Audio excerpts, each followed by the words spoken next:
PT Kereta Komuter Lain Indonesia (KCI) akan mengubah operasional kereta rel listrik komuter lain mulai tanggal 7 April 2020. KRL hanya akan beroperasi hingga pukul 20 waktu Indonesia Barat.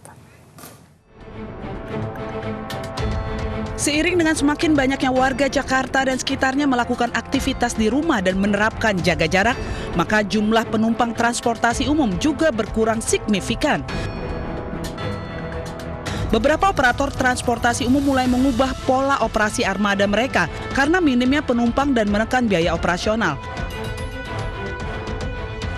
PT KCI sebagai operator kereta rel listrik komuter lain juga akan mengubah operasional kereta. Terhitung tanggal 7 April 2020, KRL komuter lain hanya akan beroperasi mulai pukul 4 pagi hingga pukul 8 malam. PT KCI hanya mengoperasikan 761 perjalanan kereta. Kebijakan jaga jarak antar sesama pengguna KRL juga akan terus diterapkan. Untuk jadwal lengkap perjalanan KRL, pengguna dapat melihat situs www.krl.co.id. Tim Liputan iNews melaporkan. Dan untuk mengetahui bagaimana perubahan operasional KRL komuter lain, kita sudah terhubung melalui saluran telepon dengan Manajer External Relation PT KCI, ada Pak Adli Hakim. Selamat siang Pak Adli. Selamat siang. Baik, Pak Adli, kita ingin mengkonfirmasi bagaimana nantinya ada pola perubahan jadwal KRL pekan depan.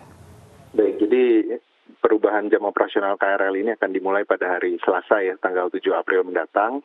Dan ini jam operasionalnya dari kami yang sebelumnya biasa dari jam 4 pagi hingga pukul 12 malam. Ini akan berubah menjadi jam 4 pagi hingga pukul 8 malam setiap harinya. Nah, di sini untuk jadwal kereta juga ada beberapa yang kami sesuaikan karena kami lihat jumlah pengguna ini sudah berkurang sekitar 70-80% ya selama hampir 3 pekan terakhir ini. Jadi kalau di hari kerja kami biasanya melayani 1,1 juta pengguna atau 900.000 pengguna.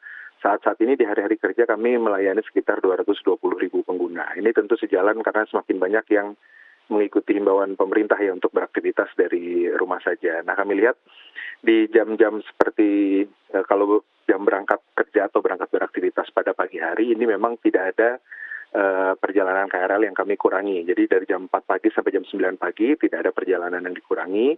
Kemudian setelah itu karena kami melihat dari data pergerakan penumpang memang ketika jam 9 pagi sampai jam 3 sore ini sangat-sangat minim sebetulnya orang yang masih menggunakan transportasi publik, dalam hal ini KRL. Jadi di situ kami buat perjalanannya ada beberapa yang disesuaikan dengan jarak antar kereta atau jarak waktu keberangkatan antar kereta ini bisa sekitar 30 sampai 60 menit di jam 9 sampai jam 3 sore. Jam 3 sore karena kami melihat sudah mulai ada pergerakan pengguna lagi orang untuk kembali ke rumahnya setelah beraktivitas, ini kami jalankan lagi tapi hanya sampai pukul 8 malam. Ini mengingat beberapa hal ya. Yang pertama, kita tahu transportasi lain di Jabodetabek ini juga membatasi jam operasionalnya sampai jam 8 malam saja. Dan yang kedua juga banyak sekali pembatasan, banyak sekali aktivitas-aktivitas yang memang sekarang sudah diperpendek waktunya, seperti misalnya mall ini sebagian sudah tutup, ketika toko-toko yang menjual barang-barang kebutuhan penting atau sembako ini juga beroperasi hanya sampai jam-jam tertentu. Nah, ini kami lihat dengan hal-hal seperti itu otomatis pergerakan pengguna juga di atas jam 8 malam ini sangat minim, sehingga kami membatasi operasional sampai jam 8 malam saja mulai Selasa depan.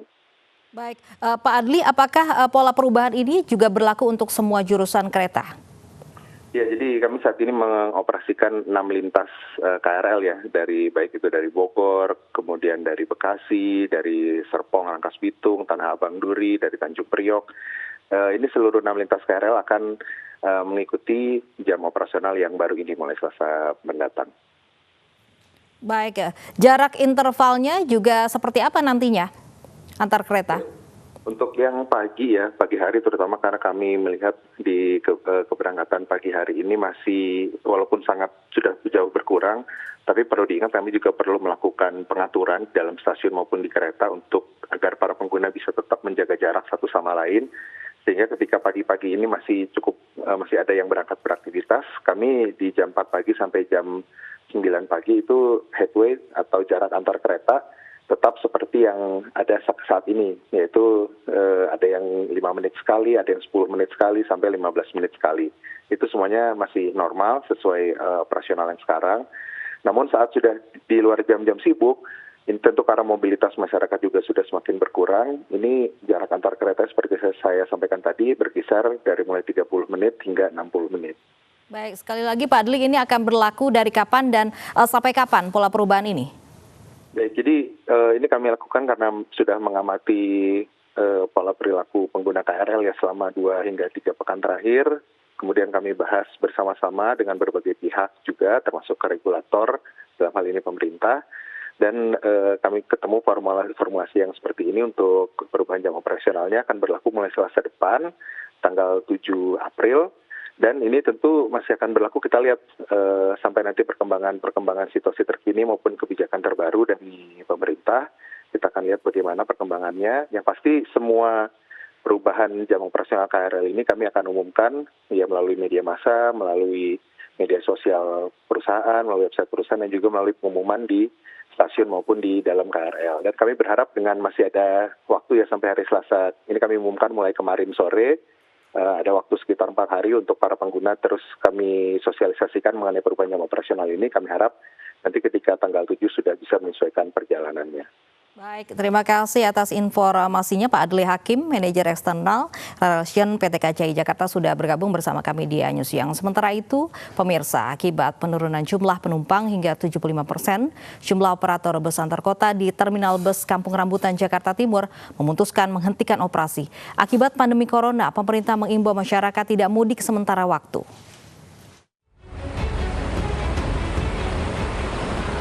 Imbauan pemerintah untuk di rumah dan tidak mudik menyebabkan jumlah penumpang bus menurun hingga 75%.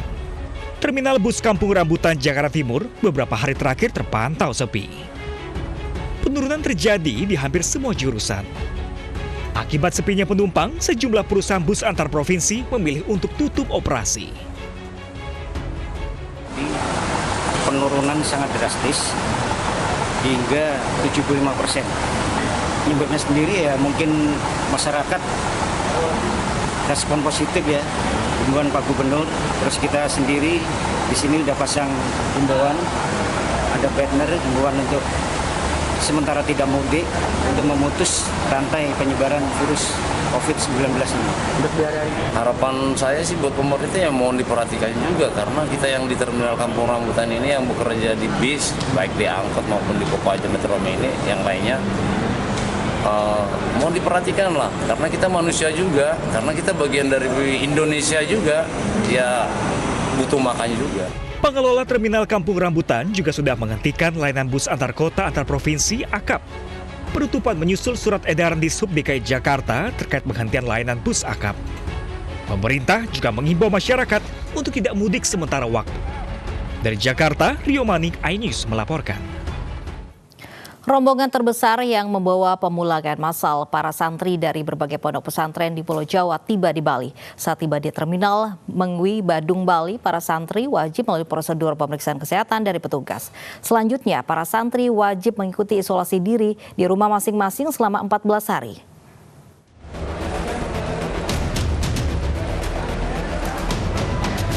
Puluhan bus berukuran besar yang membawa ratusan santri dari berbagai daerah di Pulau Jawa silih berganti memasuki Terminal Mengwi, Badung, Bali. Saat tiba di area kedatangan, penumpang bus yang merupakan santri dari Pondok Pesantren Salafiyah Syafi'iyah, Sukorejo, Situbondo, Jawa Timur, tidak bisa langsung turun dari tempat duduknya. Sejumlah petugas dengan peralatan lengkap langsung melakukan penyemprotan disinfektan terhadap bus pengangkut dan barang bawaan. Tidak ketinggalan, para santri pun harus menjalani beberapa prosedur kesehatan saat turun dari bus. Setelah tiba di rumah, para santri juga wajib mengisolasi diri selama 14 hari. Berdasarkan surat sehat dan hasil karantina di pondok pesantren selama 14 hari, para santri telah dinyatakan sehat, termasuk juga saat dilakukan pengecekan ulang di Terminal Mengwi. Berdasarkan informasi, pada gelombang ketiga kedatangan para santri ke Bali, ada 15 bus yang membawa para santri mudik massal ke sejumlah daerah di Bali. Skenarionya tentu begitu mereka datang, kita akan minta untuk masuk ke bilik desinfeksi dulu, kemudian dilakukan thermal scanner untuk kemudian kita data. Karena kan otomatis mereka masuk ODP. Data nanti di mana tempat tinggalnya, nanti akan kita bagi per puskesmas untuk menjadi surveillance terhadap santri-santri yang datang ini. Kemudian kita pastikan mereka harus mau mengikuti instruksi kita melakukan isolasi secara mandiri. Khusus di Terminal Mengwi menerima 349 santri yang datang menggunakan 7 bus berukuran besar. Dari jumlah tersebut, 211 santri berasal dari Badung, sedangkan 138 santri lainnya dari Kota Denpasar. Dari Badung, Bali, Bagus Alit, iNews melaporkan. Menteri Koordinator Bidang Kemaritiman dan Investasi sekaligus Menhub Antrim Luhut Binsar Panjaitan memastikan jika pemudik tetap pulang kampung akan dilakukan karantina selama 14 hari di daerahnya masing-masing. Pemerintah tidak melarang warganya untuk mudik, namun tetap diimbau agar tidak lakukan mudik. Pelarangan mudik dilakukan agar rantai tular virus COVID-19 terhambat. Namun jika memaksa mudik, maka warga harus bersedia untuk dikarantina oleh pemerintah daerah selama 14 hari di daerah tujuan mudik. Nah, ini akan berdampak pada harga-harga angkutan kalau memang ada juga yang mudik. Karena bisa satu mobil, satu bus itu yang berpenumpang 40, mungkin hanya tinggal 20, sehingga tentu harganya bisa melonjak. Dan juga terkait dengan teknis pelaksanaan di lapangan, kami akan segera merumuskan dan mengumumkan bersama-sama kementerian lembaga terkait. Misalnya, kalau sampai ada yang memaksakan diri juga untuk mudik, dia harus masuk karantina 14 hari di tempat mudiknya. Selain masalah mudik, Luhut menyebutkan pihaknya telah berkoordinasi dengan Kementerian Sosial menyiapkan insentif dan bantuan sosial bagi masyarakat golongan tidak mampu di tengah imbauan pemerintah untuk tidak mudik. Dari Jakarta, Muhammad Olga, iNews melaporkan. Pemerintah mengingatkan para pelaku usaha agar tetap membayarkan tunjangan Hari Raya Lebaran kepada pekerja di tengah penyebaran pandemi virus corona. Sebab pembayaran THR merupakan kewajiban perusahaan kepada pekerja. Dan berikut pernyataan Menteri Koordinator Bidang Perekonomian Erlangga Hartarto. Pada pihak swasta bahwa THR ini menjadi sesuatu yang berdasarkan undang-undang diwajibkan, dan tentunya Kementerian Tenaga Kerja sudah menyiapkan hal-hal yang terkait dengan THR tersebut. Namun pemerintah sudah mempersiapkan dan memberikan stimulus kepada dunia usaha. Berjemur matahari pagi kini tengah menjadi tren masyarakat di tengah wabah corona. Berjemur dipercaya bagus untuk tulang yang bisa meningkatkan imunitas tubuh. Beribu cara dilakukan warga untuk meningkatkan daya tahan tubuh agar terhindar dari virus corona. Salah satunya dengan cara berjemur di pagi hari yang dinilai bagus untuk tulang sekaligus bisa meningkatkan imunitas tubuh. Seperti warga di Pisangan Baru, Matraman, Jakarta Timur ramai-ramai berburu sinar matahari pagi. Berjemur dilakukan seluruh warga dari berbagai usia mulai anak-anak hingga dewasa. Karen Hapuch, bocah kelas 1 SD ini mengaku mulai rajin berjemur setiap pagi sejak virus corona mewabah. Mencegah corona jam 8 sampai jam 10. Selain di Pisangan Baru, warga Jalan Al-Baido, Cipayung, Jakarta Timur juga beramai-ramai berjemur di ganggang pemukiman warga. Meski berjemur beramai-ramai, namun warga tetap menerapkan pembatasan jarak sosial sambil bersenda gurau.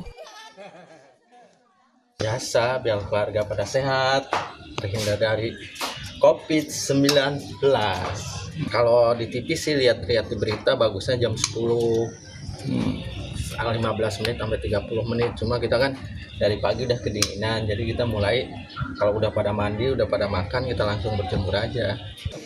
Warga mengaku mulai rajin berjemur sejak virus corona menyebar di masyarakat dan adanya imbauan untuk berjemur di pagi hari. Dari Jakarta, Rio Manik, iNews melaporkan. Pemerintah sudah membatasi ruang gerak masyarakat mengantisipasi penyebaran virus corona, namun menjaga kesehatan jauh lebih penting dengan menjaga pola hidup sehat.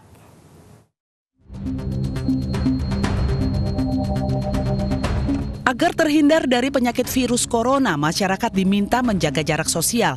Anda juga harus menjaga pola hidup bersih dan melakukan isolasi diri di rumah.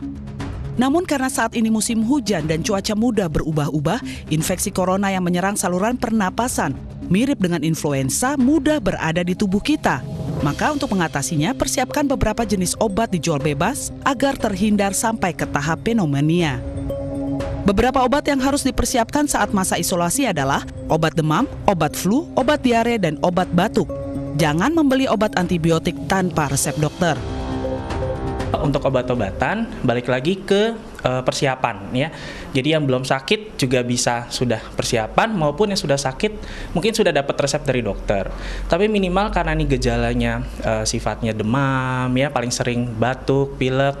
Kadang ada yang keluhannya jadi mencret, tapi sedikit, tapi paling sering adalah demam batuk pilek, sehingga yang perlu disiapkan adalah untuk obat demam. Ya, obat demam paracetamol itu cukup untuk mengatasi demam ya. Itu bisa diminum 3-4 kali sehari, bahkan bisa sampai 2 tablet ya untuk perharinya. Nah, untuk batuk pileknya bisa menggunakan obat warung dulu ya, yang bisa dijual bebas. Nanti kalau memang selama 3 hari masih belum ada perubahan, baru kontrol ke dokter. Takutnya apakah ini merupakan suatu infeksi yang memerlukan antibiotik. Nah, kalau antibiotik sendiri tidak bisa kita stok dari rumah nih, harus memang konsultasi dengan dokter dulu gitu. Makan sehat dan bergizi diutamakan serta jaga kebersihan diri didahulukan. Namun suplemen atau multivitamin tidak terlalu dibutuhkan jika kita yakin memberikan asupan yang cukup seperti buah dan sayuran hingga 5 porsi per hari. Tim Liputan iNews melaporkan. Warga bergotong royong bersama menghadapi pandemi corona. Informasinya akan kami hadirkan sesaat lagi, tetap di iNews Siang.